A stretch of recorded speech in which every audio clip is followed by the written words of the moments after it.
You know what I find wild? People who go in debt for a dream they haven't even validated yet. See, people take out loans to start a business before they even know where they are because most are chasing the feeling of progress, not the process of discovery. You see, a loan gives the illusion of momentum. You get the money, you buy the equipment, you get the office, maybe even design the logo. And for a moment, it feels like you've made it. It gives you a psychological boost. I'm official now. But money can't replace direction. If you don't understand your market, your product, or even know who you are serving, all a loan is going to do is accelerate the mistakes. Most people think they're funding a business, but what they're really funding is uncertainty. They want to skip that messy beginning, the learning, the trial and error, the slow validation of whether people even want what they're offering. Taking a loan early removes that humility. It makes you commit to a plan before the plan has even been tested. Another reason is pressure. People want out of their jobs, they want to prove something, or they believe success equals speed.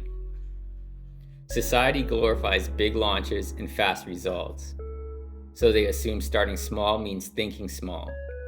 But when in reality, starting small is how every sustainable business begins. The irony is this: if your business can't survive without debt, it's probably not a business yet.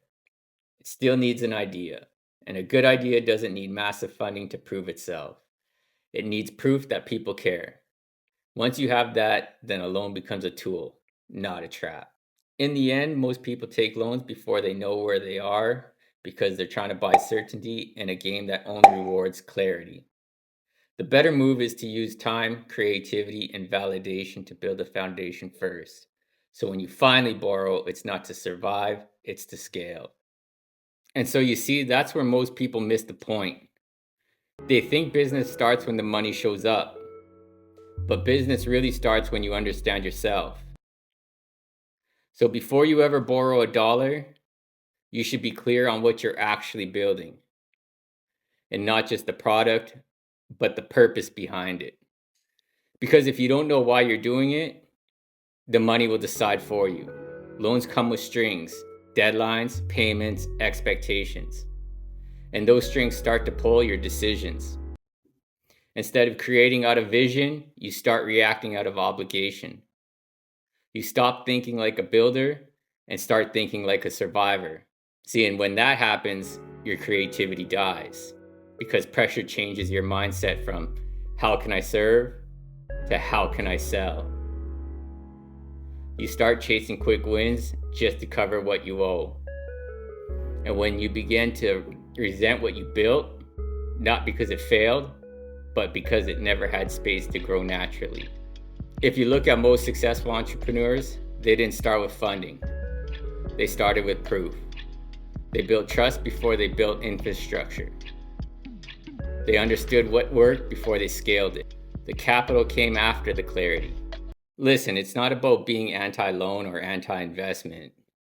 It's just about timing.